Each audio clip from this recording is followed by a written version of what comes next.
So if I asked you right now, who is driving your car or, making your financial decisions or even choosing your romantic partners, you would probably say, well, I am. Right, because you feel entirely in control. Exactly. But according to the research we are unpacking today, and by that I mean your conscious, thinking, rational self, are actually only in control for about 5% of the day. Yeah, which is a wild statistic to wrap your head around. It really is. The other 95% of your life is basically being dictated by this invisible autopilot. Mm. And it's an autopilot that was programmed before you even reached your 7th birthday. Which completely explains the exhaustion, right? I mean, if you are listening to this and realizing you have spent the last 10 or 20 years trying to force a major life change. Using only that tiny 5%. Exactly. It suddenly makes total sense why you feel so incredibly drained. It is the ultimate invisible treadmill. You run as fast as you can, burning immense amounts of psychological and physical fuel, but your environment, well, it simply does not change to match your effort.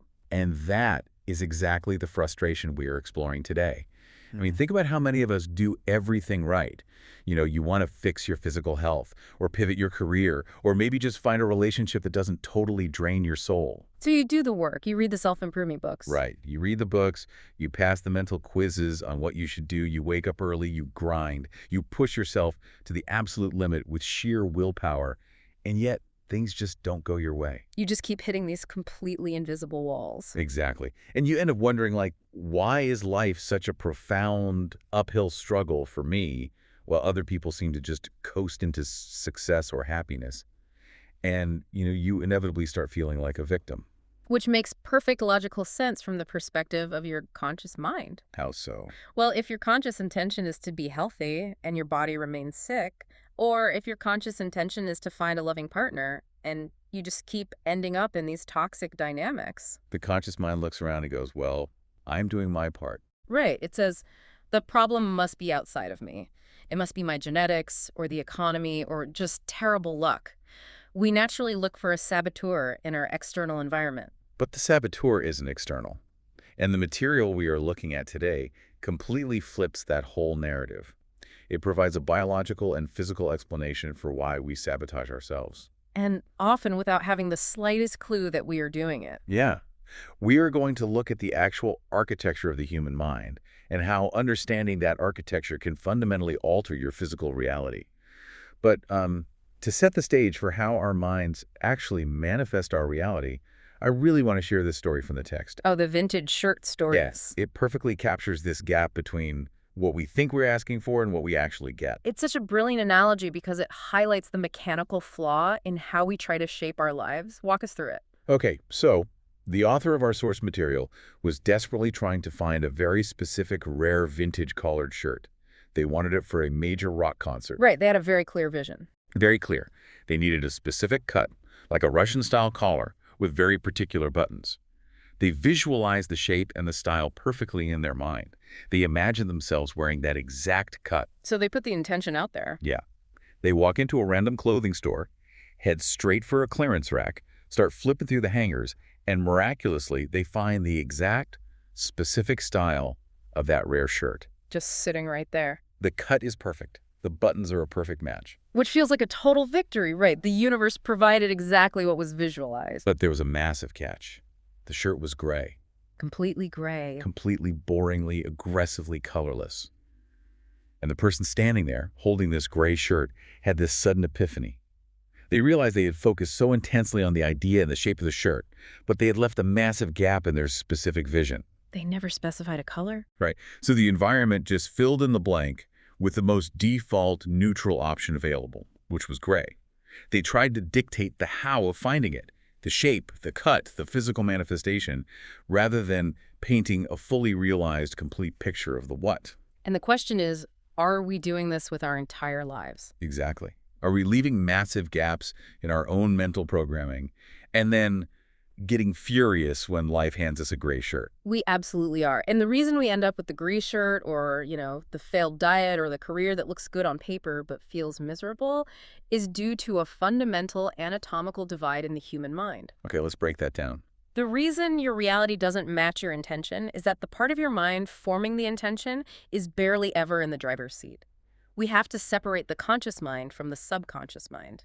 I want to stop right there, actually, because we throw those terms around in pop psychology constantly, like, oh, my subconscious is doing this or that. But what do those two minds actually look like in terms of biological processing power? The difference in processing power is the key to the whole mystery.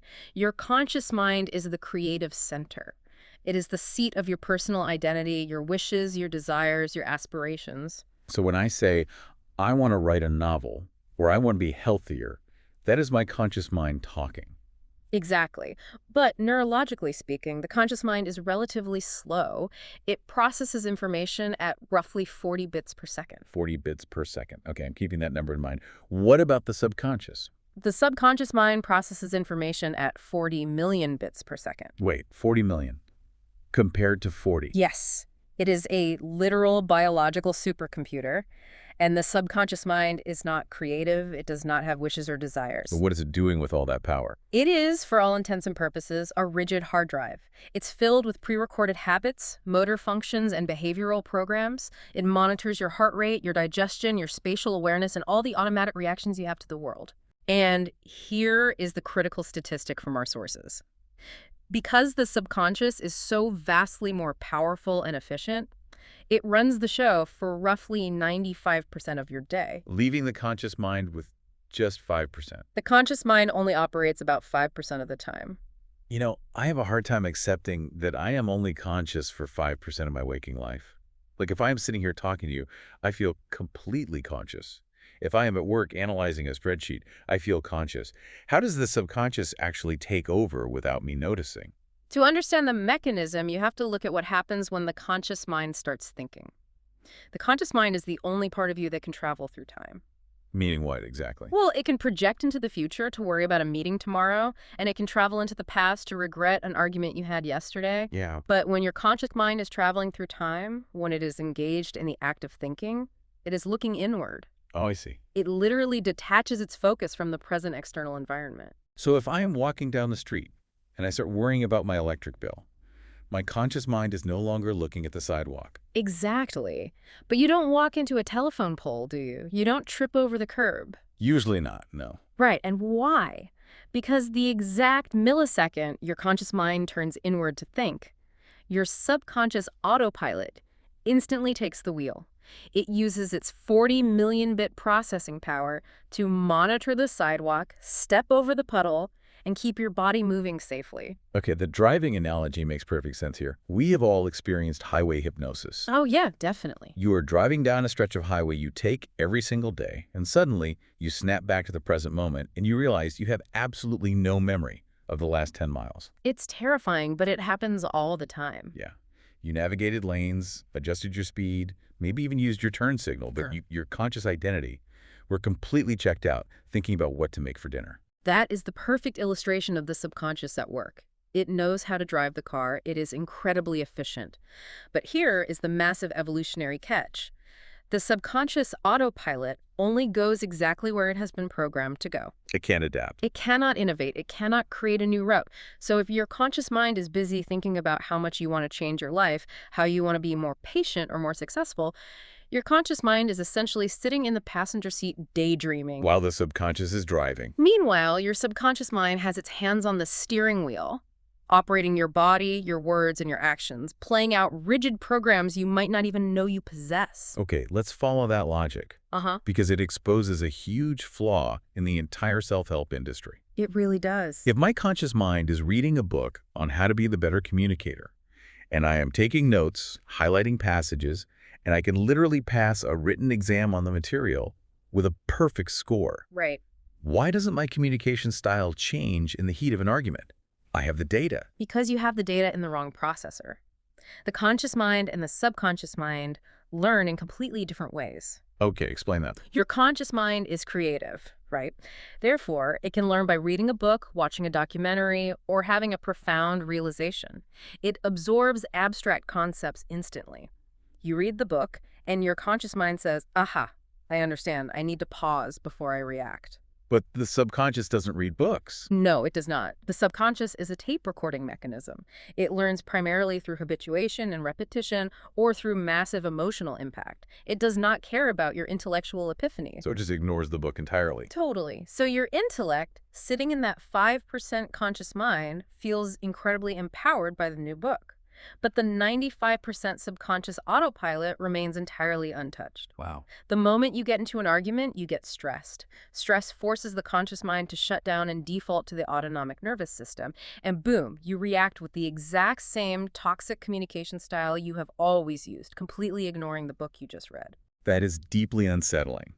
It means I can be the smartest person in the room regarding my own psychological issues and still be completely powerless to alter my behavior when the pressure is on. It's a tough pill to swallow. But this begs a massive question. If the autopilot doesn't learn from books or rational thought, how did it get programmed in the first place? Like, when did I write the code for this hard drive? That is the most startling revelation in this entire field of study. You didn't write the code. Wait, they didn't. You were entirely passive during the primary installation phase. To understand this, we have to look at brain development from the last trimester of pregnancy through the first 7 years of life. Okay. During this period, a child's brain does not operate in the frequencies required for conscious, rational thought. We are talking about brainwaves, right? Walk us through the mechanics of that. What frequency is a child operating in? Let's break down the basic frequencies first. When you are fully awake, actively thinking, and engaged in a task, your brain is operating in a higher frequency called beta. Beta is the waking state. Right. When you are relaxed, maybe sitting quietly with your eyes closed, your brain slows down into alpha. Below alpha is theta, which is the state of deep relaxation, light sleep, and critically, the state of hypnosis. And below that? Below theta is delta, which is deep, dreamless sleep. So where does a child fit into this spectrum? For the first 7 years of life, a child's predominant brainwave frequency is theta. Wait, you're saying children are walking around in a literal state of hypnosis for 7 years? By strict biological definition, yes. Huh. The beta frequency, the state required for analytical thinking and filtering information, does not become dominant until around age 7. So they have no filter at all? Before that, children do not have a conscious filter. They cannot rationally analyze an event and say, oh, my father is yelling because he had a bad day at work. It has nothing to do with my inherent worth. You just take it all in. They simply act as raw video recorders. They are in a constant, unbroken state of hypnotic download. What exactly are they downloading? Everything. They are recording the behaviors, the spoken and unspoken rules, the emotional reactions, and the specific coping mechanisms of their parents, siblings, and immediate community. And it all just goes straight in. All of this raw data bypasses any logical filter and is saved directly onto the subconscious hard drive as unquestionable truth. From an evolutionary standpoint, why would nature design us to be that vulnerable? Being a hypnotic sponge with no defensive filter sounds incredibly dangerous. Why not just give babies a conscious mind from day one? Because of the sheer volume of information required to survive as a human being, think about a newborn. To become a functional member of human society, that child has to master thousands of incredibly complex rules. Language, for one? Yes, they have to learn the nuances of a localized language. They have to learn how to walk, how to eat, what is considered safe, what is considered dangerous, how to respond to authority, and the intricate social dynamics of their specific culture. That is a massive amount of data. If a toddler had to logically deduce and consciously memorize all of those rules, they would never survive. Nature's solution is brilliantly efficient. Bypass the slow conscious mind entirely. Just put the brain in record mode, download the environmental programming directly into the subconscious, and let the child automatically mimic the survival traits of their tribe. Which is fantastic if your tribe has healthy, supportive, brilliant survival traits. Yeah. But it is a nightmare if your tribe is deeply dysfunctional. Exactly. This biological mechanism explains something profound about societal structures, something sociologists have debated for decades. Our sources point out that this is the exact biological mechanism behind generational wealth and generational poverty. We always assume generational wealth is just about inheriting money or having access to better schools and capital. But you were saying the inheritance is actually neurological. The neurological inheritance is far more powerful than the financial one. Imagine a child born into a wealthy, highly successful family. Before the age of 7, while in that theta state, what is that child downloading? A completely different view of the world. They are observing parents who expect success, who treat problems as puzzles to be solved, who have financial confidence, and who believe the world is full of opportunities. The child downloads a wealth mindset directly into their subconscious. They don't know what a stock portfolio is, but their autopilot is programmed to expect abundance. And conversely, a child in a struggling environment is downloading a completely different operating system. Precisely.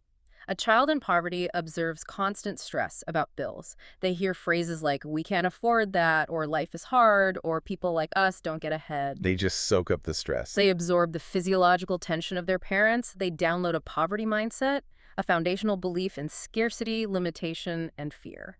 Those programs are installed as absolute truths on the hard drive. So even if they want to change later. Right. Later in life, even if the child from the struggling background reads all the books on financial literacy and constantly wants to be wealthy, their 95% autopilot will constantly sabotage their efforts because the underlying code dictates that they do not belong in a state of abundance. Wow. There is an old maxim from the Jesuit order that dates back roughly 400 years. Give me a child until they are 7, and I will show you the adult. They intuitively understood this biological reality centuries before we could measure brain waves on an EEG monitor. Okay, this brings up a terrifying logistical problem for anyone listening. I know exactly what you're going to say. If we are programmed before we are 7 years old, we literally weren't there to witness the installation. I have virtually no conscious memories from when I was 2 or 3 years old. I am walking around playing cassette tape I never consciously chose, and I have absolutely no idea what is actually recorded on it. It feels like a trap. How do we figure out what our programs are? Do we have to undergo intense regression therapy to unlock memories from when we were toddlers? Fortunately, no. You do not need to excavate your past to see your programming. Because your subconscious mind is responsible for creating 95% of your current reality, your life right now is a perfect, undeniable printout of your subconscious programs. So the evidence is right in front of us. The sources provide a foolproof litmus test to identify your invisible code. Give me the test. How do we read the printout? Look at the areas of your life that come easily to you. The things that simply flow into your reality without massive amounts of friction. For some people, making friends is effortless. For others, maintaining a healthy weight requires no agonizing thought. For others, advancing in their career just happens naturally. And that means? Whatever comes into your life easily is there because you have a downloaded subconscious program that supports it. Your autopilot is effortlessly driving you toward that outcome. And the areas where we hit the wall. The things you struggle for, the goals you sweat for, the habits you constantly read self-help books about, the outcomes you try to force into existence with sheer willpower and end up exhausted, those are the exact areas where your subconscious program does not support you. So the struggle itself is the indicator. The struggle is the friction between your 5% conscious mind desperately trying to steer the car and your 95% subconscious autopilot fighting to stay on the old familiar road. Your struggle is not a lack of effort. It is the definitive symptom of a corrupted, unsupportive program. That reframing is incredibly powerful. But it also directly challenges the dominant narrative of our culture. When we struggle, especially with our physical or mental health, we almost never blame our subconscious programming. We blame our genetics. We love to blame the genes. We say, my father was overweight, so I have the fat gene. Yeah. Or my mother suffered from severe anxiety, so I am biologically destined to have anxiety. We have completely bought into the idea that we are victims of our DNA. But the material we are exploring absolutely dismantles this, doesn't it? It completely demolishes the concept of genetic determinism. We have all been programmed with this massive myth, the myth of the genetic dictatorship. The genetic dictatorship, I like that phrase. We are taught in school that genes are autonomous. We believe they are these self-activating switches that turn themselves on and off, independently dictating our fate, our diseases, and our lifespans. But the scientific reality, according to the emerging field of epigenetics, is radically different. What does the research actually show? The research shows that less than 1% of diseases are strictly dictated by genetics. Wait, less than 1%. I need you to clarify that because it sounds almost impossible. If less than 1% is genetic, what accounts for the other 99% of illness and disease? The vast majority, upward of 90% or more, of illness and disease is directly related to lifestyle, environmental signals, and crucially, stress. How did we get this so wrong for so long? To understand how we got this so wrong, we have to look at the actual mechanism of a gene. We treat genes like they are the master architects of our bodies. But biologically speaking, A gene is not an architect. A gene is simply a blueprint. Or a blueprint. It is a linear code of DNA designed to make a protein. That is its only function. Okay, let's explore that blueprint analogy, because I think it perfectly illustrates the mechanism. Imagine you walk into an architect's office. On the drafting table, there's a physical blueprint for a house. If you leaned over and asked the blueprint, hey, are you turned on or off right now? Are you going to build this house today? The architect would look at you like you had lost your mind. Exactly, because a blueprint is just a piece of paper. It cannot read itself, it cannot magically sprout bricks, hire a construction crew, and build a house on its own. A blueprint is completely inert. Precisely. It requires an architect to read it, interpret it, and pull the necessary materials to execute the design.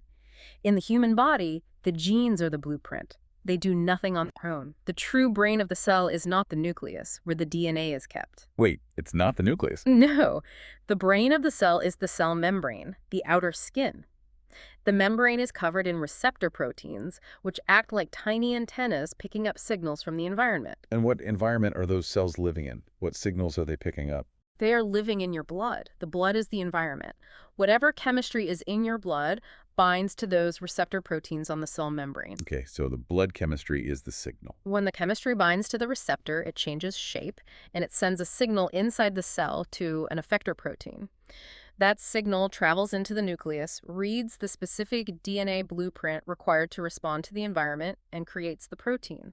So the genes do not control the cell, the environment controls the cell. This is where the biological bridge between our thoughts and our physical reality gets built. Yeah. Because what controls the chemistry of the blood? The brain. The brain is the master chemist. But the brain doesn't just dump chemicals randomly. It releases chemicals based on how your conscious and subconscious mind perceives the external world. Your perception, your beliefs, your fears, your joys is translated by the brain into corresponding physical chemistry. So if I perceive the world as a hostile, terrifying place, my brain translates that perception into stress chemistry. It dumps it into my blood, the blood washes over my cells, the cell membranes pick up the stress signal, and they go into the nucleus to read the specific blueprints associated with survival and inflammation. You have nailed the exact mechanism. And conversely, if you perceive the world as safe and supportive, your brain releases growth and bonding chemistry, which tells the cells to read the blueprints for health and maintenance. It is your consciousness that selects which genetic blueprints to activate. You are not a victim of your genes. You are the master architect of your biology. But wait, I have to push back here. Go for it. If genes are just inert blueprints waiting for environmental signals, how do you explain definitive hereditary diseases? Things like Huntington's disease or cystic fibrosis, those are definitively passed down through DNA. You get them regardless of your mindset or blood chemistry, right? Yeah, that is exactly what the 1% represents. There is a very small fraction of diseases like Huntington's, cystic fibrosis, or certain types of hemophilia that are caused by fundamental birth defects in the genetic code itself. So the blueprint itself is damaged. Right. The blueprint is physically torn or missing pages. In those rare cases, no matter what signal the architect sends, the resulting house will have a structural flaw. But those diseases account for less than 1% of human illness. So what about everything else? The overwhelming majority of the diseases plaguing modern society, heart disease, type 2 diabetes, autoimmune disorders, and most cancers, are not caused by defective blueprints.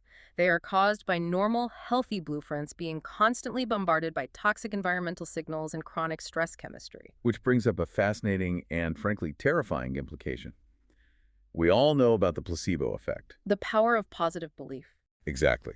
You give someone a sugar pill, you tell them it is a miracle cure, their mind perceives that they are being healed, and their brain literally manufactures the internal chemistry to cure the illness.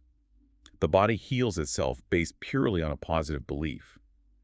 But if our minds are the architects, what is the dark side of that mechanism? Does a negative belief have the same physical power? It absolutely does, and this is a phenomenon that traditional medicine often overlooks. The dark side of the placebo effect is called the nocebo effect. A negative belief is equally as powerful in shaping your biology as a positive belief.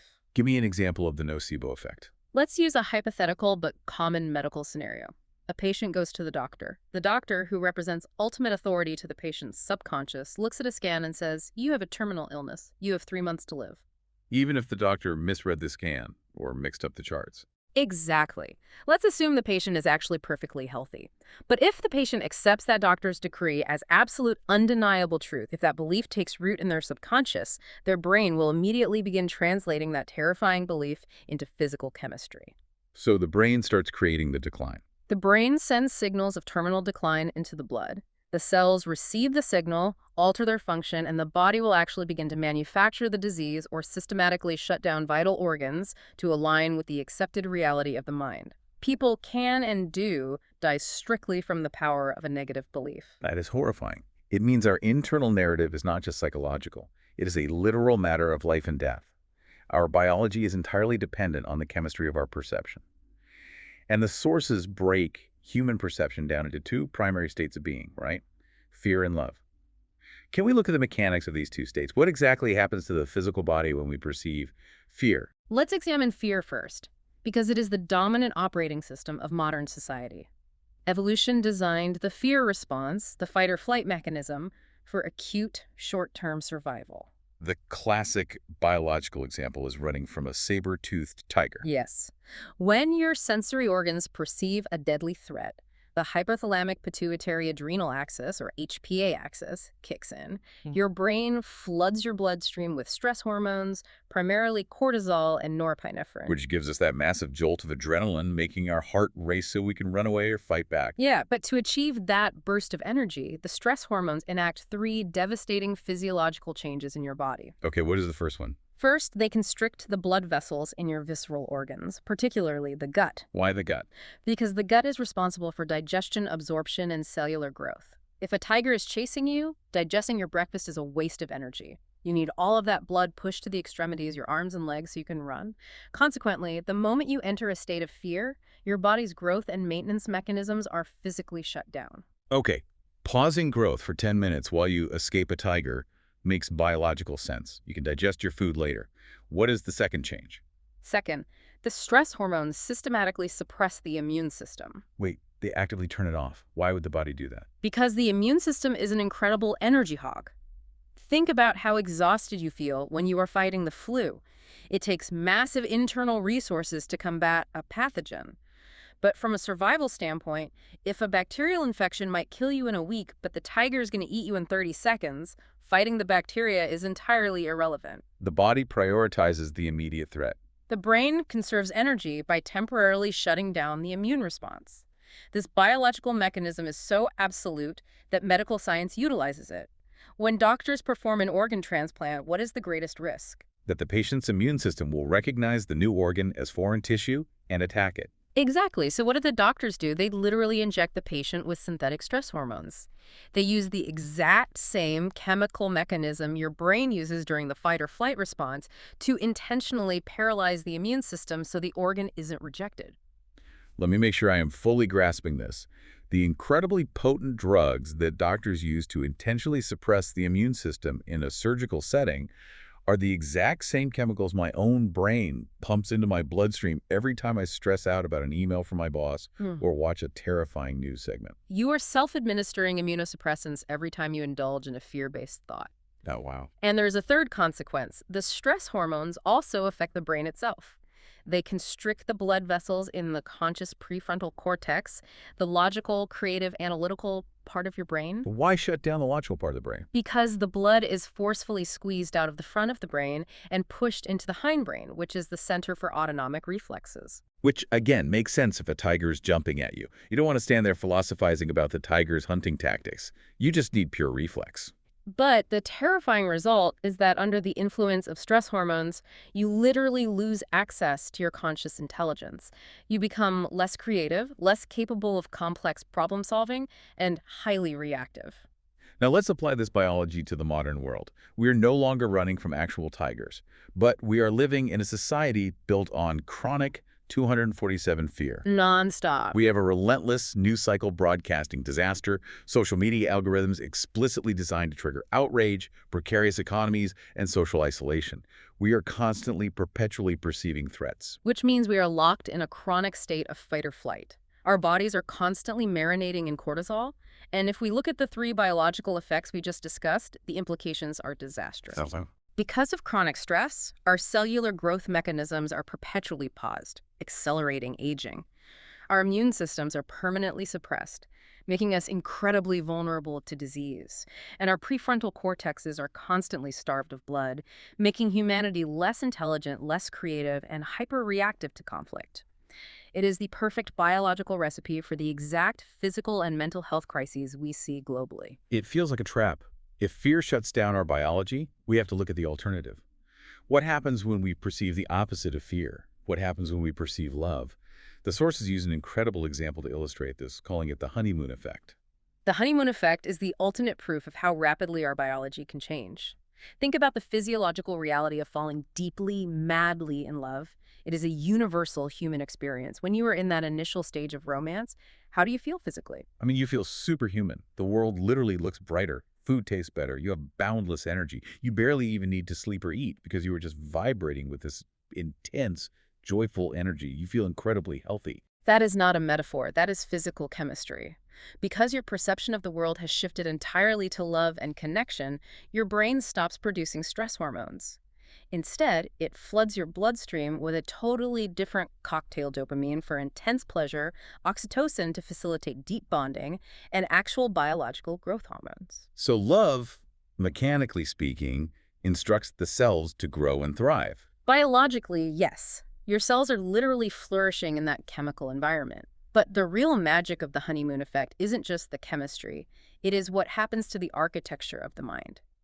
When you first fall in love, what is your attention focused on? The other person. You are hanging on their every word. You are hyper-focused on the present moment with them. Exactly. You are profoundly present. And because you are anchored in the present moment, your conscious mind does not wander off into the future to worry or into the past to regret. And if the conscious mind isn't wandering, It never hands the wheel over to the subconscious autopilot. For perhaps the first time in your adult life, you are operating entirely from your 5% conscious mind.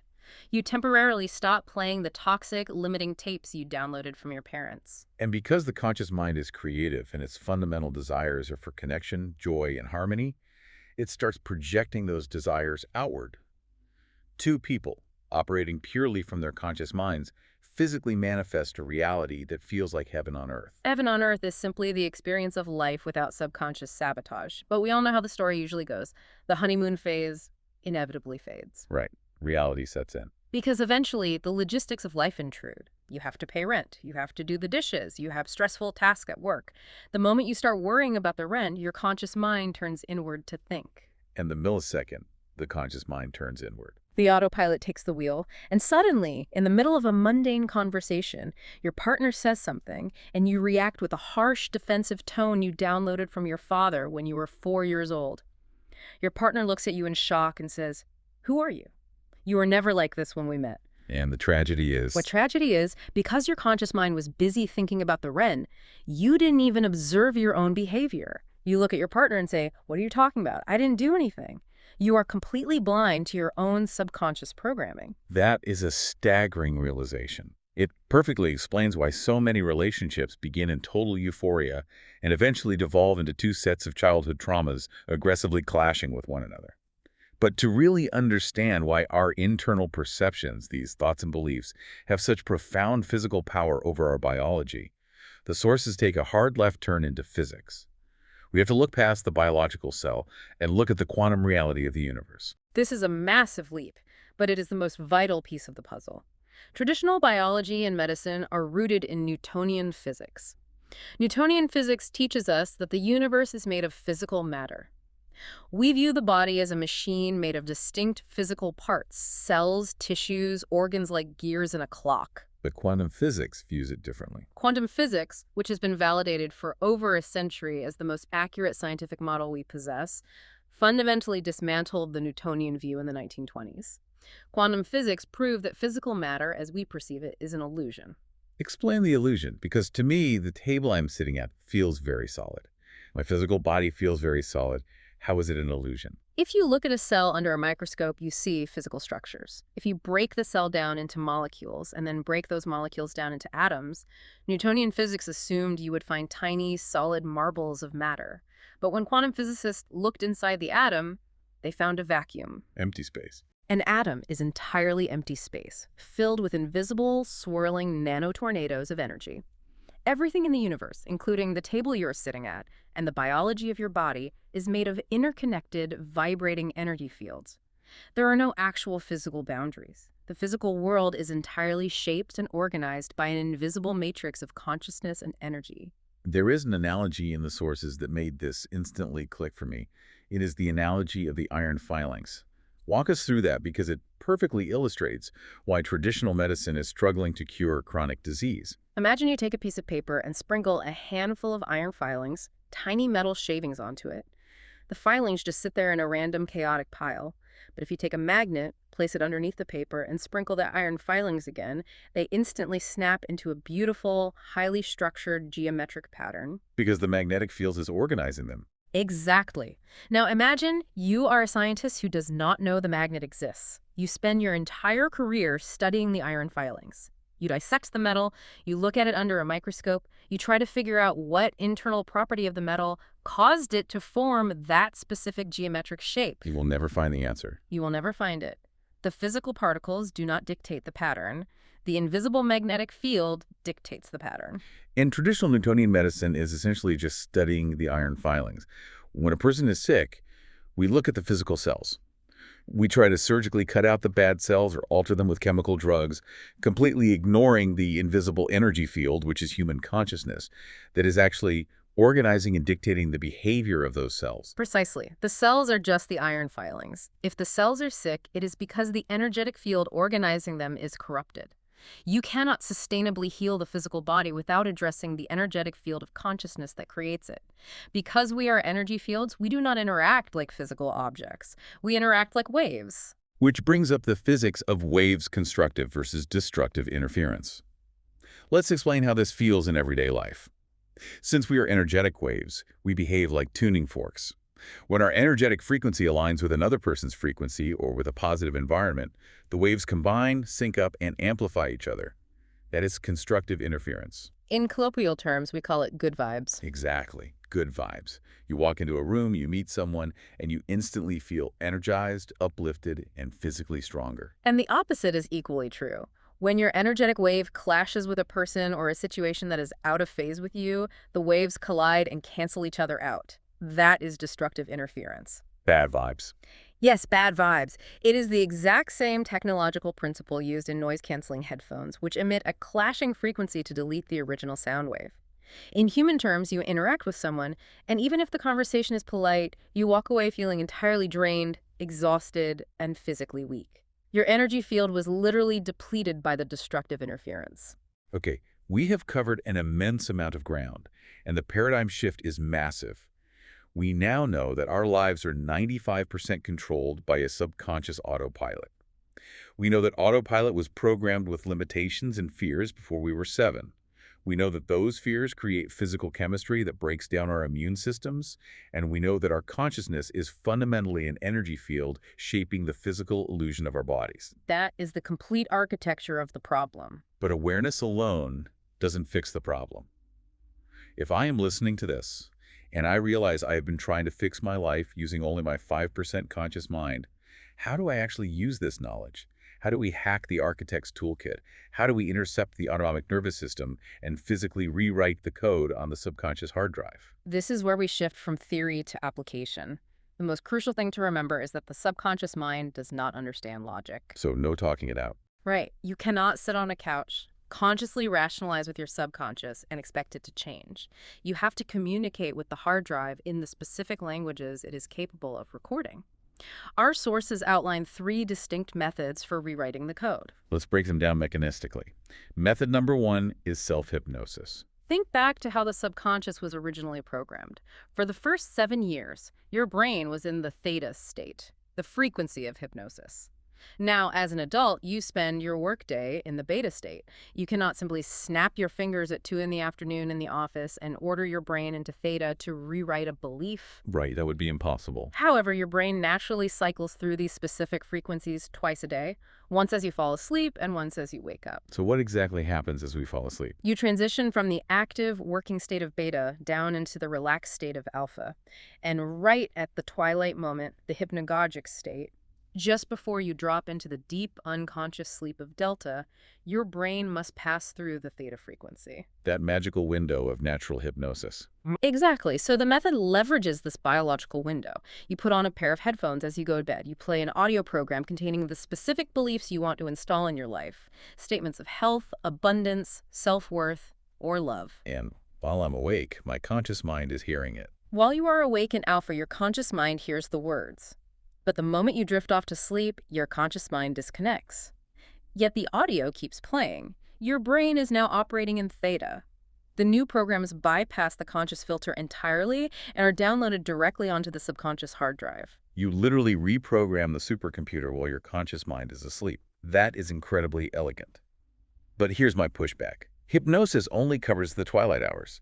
I have roughly 16 waking hours a day where I am fully awake, moving through the world, and my subconscious is running the show. I can't walk around with a blindfold and headphones in a Theta state. How do I intercept the autopilot while I'm awake? That is where the second method comes in. Practice and repetition. Remember, after the age of 7, the primary way the subconscious learns is through habituation. Think about how you learned to drive a car. It was overwhelming at first. The first time you sat behind the wheel, your conscious mind was overwhelmed. You had to think about the pedals, the mirrors, the steering wheel. But you practiced. You repeated the actions over and over again. Every time you repeated the action, you fired a specific sequence of neurons. And there's a neurological rule for that, right? Hebb's law. Neurons that fire together, wire together. Exactly. Through sheer repetition, you force those neurons to physically wire together into a permanent pathway.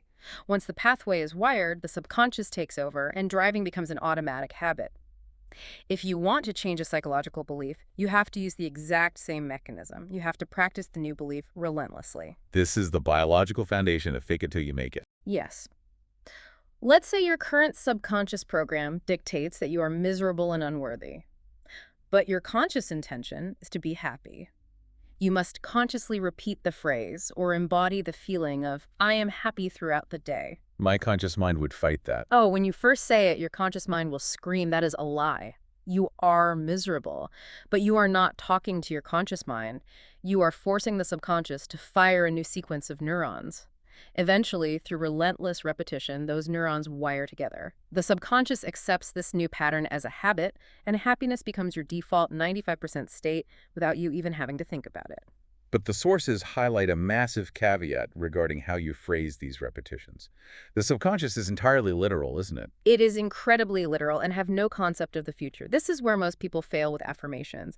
If your repeated phrase is, I will be healthy or I want to be wealthy, the subconscious records that literal statement. Oh, so it keeps it in the future. It records that health and wealth are perpetually in the future. It will continually push the result away from you to fulfill the program. You must state the program as a current, absolute reality. I am healthy. I am wealthy. You must trick the hard drive into accepting it as a present fact. No, present tense only. Okay, so we have hypnosis for sleep and repetition for waking hours. What is the third method? The third method is energy psychology, sometimes referred to as super learning. These are relatively new, advanced modalities that use specific physical and cognitive exercises to rapidly induce neuroplasticity. The core mechanism involves synchronizing the two hemispheres of the brain. How do you synchronize the hemispheres? Often, this is done through bilateral stimulation, crossing the physical midline of the body, or using specific tapping sequences. Why does crossing the body's midline or tapping actually do anything to our deeply held beliefs? It sounds almost too simple to be effective. It has to do with the corpus callosum, the bridge of nerve fibers connecting the left and right hemispheres of the brain. When you experience trauma or intense stress, the emotional right hemisphere and the logical left hemisphere often become disconnected. The trauma gets looped and stuck. And tapping fixes that. By performing bilateral physical movements, like tapping alternating sides of the body, you force electrical signals to travel rapidly back and forth across the corpus callosum. This engages both hemispheres simultaneously, which prevents the amygdala, the fear center, from hijacking the brain.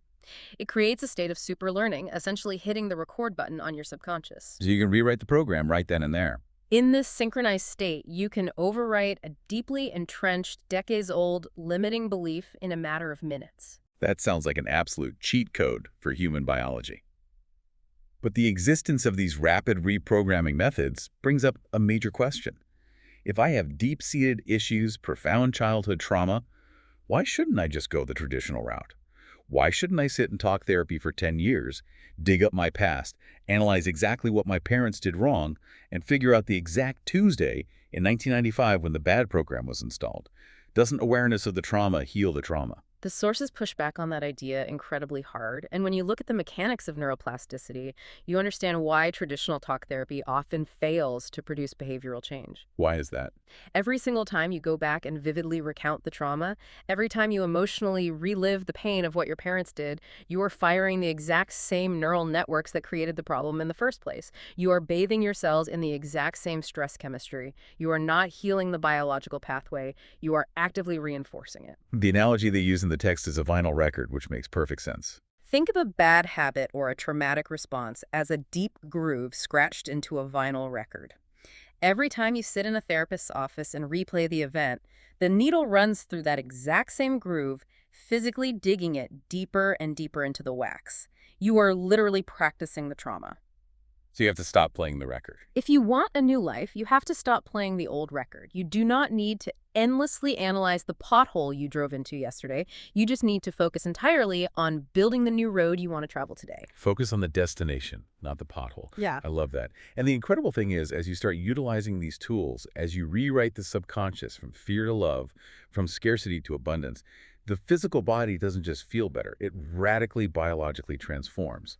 Which brings us to a physiological reality that sounds like science fiction, the cellular fountain of youth. This is where the energetic field of consciousness undeniably alters the physical structure of matter. To understand the fountain of youth, we have to look at the anatomy of our DNA, specifically a structure called telomeres. What exactly is a telomere? Think of your DNA strands like shoelaces. At the very end of a shoelace, there is a little plastic cap called an aglet that stops the lace from fraying and unraveling. Telomeres are the biological equivalent of those plastic caps. They sit at the end of your chromosomes to protect the DNA. Okay, so they're protective caps. Now, every time your cells divide to replicate and heal your body, a tiny piece of that telomere is snipped off. Over time, if cells divide repeatedly, the telomeres get shorter and shorter. And what happens when the telomere runs out? When the telomere gets too short, the cell can no longer divide. It enters a state of senescence, essentially old age, and eventually dies. The length of your telomeres literally dictates your biological youth, the robustness of your health, and your ultimate lifespan. So longer telomeres equal a longer, healthier life. But if they naturally wear down every time a cell divides, aging seems inevitable. Can we actually stop them from fraying? Not only can we stop them from fraying, we can actually rebuild them. Science has discovered that the body produces an enzyme called telomerase. When telomerase is activated, it acts like a biological repair crew. It rebuilds the caps. What physically rebuilds the telomeres, adding lengths back onto the ends of the DNA. It reverses the aging process of the cell. And the million-dollar question is, what controls the activation of the telomerase enzyme? Let me guess. The architect. Exactly. Your consciousness, your lifestyle, and your perception of the environment. So how do we instruct the architect to turn the telomerase machine on? The sources outline very specific emotional states that flood the body with the precise chemistry required to activate this enzyme. Cultivating a state of genuine gratitude is a massive biological trigger. Practicing deep self-love and living in that honeymoon effect, staying present and joyful, tells your cells that the environment is safe for long-term growth. But there is one specific trigger that the research highlights as the most powerful activator, right? Yes, there is one trigger that is perhaps the most powerful activator of telomerase. What is the ultimate trigger? Being of service. Having a purpose that extends beyond your own personal survival. Wow, being of service actually changes your DNA. When you are actively of service to your community, when you are caring for a family member, or when you are deeply dedicated to a cause that helps others, your biological feedback system registers a very specific, profound message. The brain concludes, I have a purpose. I am needed by the tribe. I must remain here longer to complete my work. That is incredible. The body responds to that psychological mandate by actively turning on telomerase, rebuilding your DNA, and literally extending your physical lifespan to match your perceived purpose. The irony of that is almost painful. Look at our society. Right. We spend billions, probably trillions of dollars globally on anti-aging creams, invasive surgeries, hormone therapies, and synthetic supplements. We are desperately trying to fix the physical machine from the outside. We're sanding down the iron filings, hoping to change the shape. But the actual, literal fountain of youth is an inside job. It is a biological mechanism triggered by simply loving your life, existing in a state of gratitude, and having a meaningful reason to wake up and help someone else. It proves that humanity has been looking for power in all the wrong places. We handed our power over to the idea of genetic determinism. We gave our agency to pharmaceutical interventions. And while emergency medicine absolutely has its place for acute trauma, the ultimate master of your long-term biology is your own consciousness. Which brings us to the ultimate, necessary reflection on human potential. We have spent this entire conversation zooming in on the micro. We talked about the single cell, the single strand of DNA, the individual human rewriting their own subconscious hard drive. But we have to look at the macro, too. Right. If an individual can rewrite their biology and fundamentally alter their personal energy field, what does this mean for humanity as a whole? Because let's be honest, if we zoom out and look at the macro, if we look out the window right now, the world appears to be entirely falling apart. It feels apocalyptic. We are watching institutions crumble. We face environmental crises, deep political polarization, and societal chaos. It really does feel like a collapse. It absolutely feels like a collapse. But material we are studying offers a profoundly hopeful reframing of this global chaos. They suggest that this breakdown is not the end of the human story.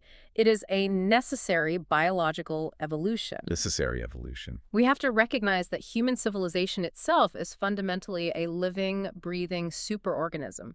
And right now, that superorganism is going through a violent metamorphosis. The text compares human civilization to a caterpillar. Let's trace the biology of that metaphor because it perfectly encapsulates the chaos we are living through. Think about the biological imperative of a caterpillar. What is its only function? It is a consumer. A caterpillar is inherently relentlessly greedy. You place a caterpillar on a lush green plant, and it will eat and eat and eat until it completely exhausts its environment. Just consuming endlessly. It consumes every available resource indiscriminately to fuel its own massive, unsustainable growth. Which is a flawless description of human civilization for the last few centuries. We have been an extractive, consumption-based species. We exhaust the Earth's resources in a paradigm of constant competition, driven by the fear of scarcity, demanding endless economic growth on a finite planet. Exactly. Humanity has been playing the role of the caterpillar. But eventually, a biological limit is reached. The caterpillar cannot sustain that level of consumption. So what does it do? It forms a chrysalis. It stops eating. It hangs upside down from a branch and forms a chrysalis. And what happens inside that chrysalis is not a gentle transition. It is total, violent chaos. The caterpillar's own immune system actually begins to attack its own cells. The entire physical structure of the caterpillar literally dissolves into a biological soup. Total institutional breakdown, which is exactly where human society feels like it is right now. The old ways of doing things are dissolving. The structures that supported the consumption phase are failing. We're currently sitting in the soup. But inside that chaotic soup, a biological miracle occurs. A new group of cells begins to organize. Biologists actually refer to them as imaginal cells. Imaginal cells. These imaginal cells operate on a completely different frequency than the old caterpillar cells. They have a different vision for the organism. At first, the old, dying immune system of the caterpillar tries to destroy them, but the imaginal cells persist. They start linking up. They link up. They start resonating together, sharing information and cooperating instead of competing. And from the dissolved, chaotic soup of the greedy caterpillar, these cooperating imaginal cells build an entirely new organism, a butterfly. And a butterfly operates on a completely different paradigm than the caterpillar. Completely different. A butterfly has a light touch on the earth. It doesn't devour the plant.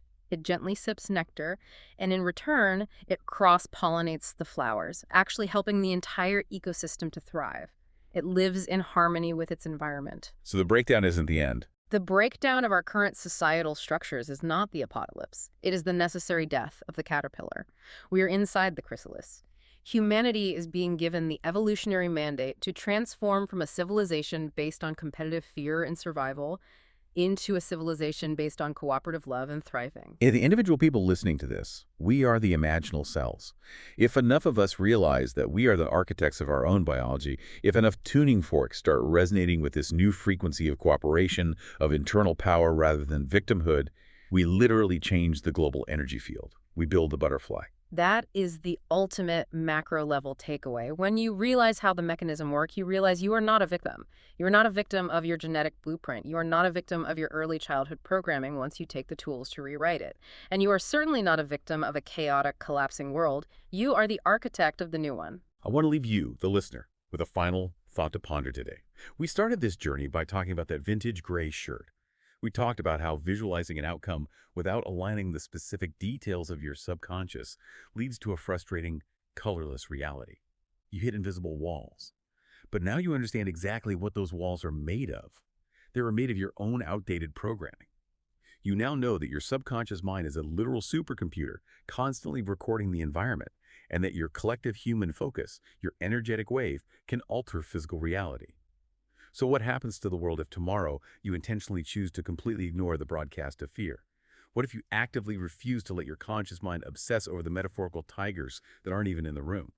What if instead you utilize the architect's toolkit to exclusively broadcast a frequency of radical, unshakable joy?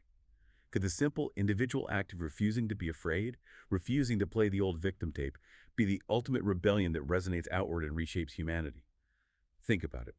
The blueprint is blank. The architect's pen is in your hand. What are you going to draw?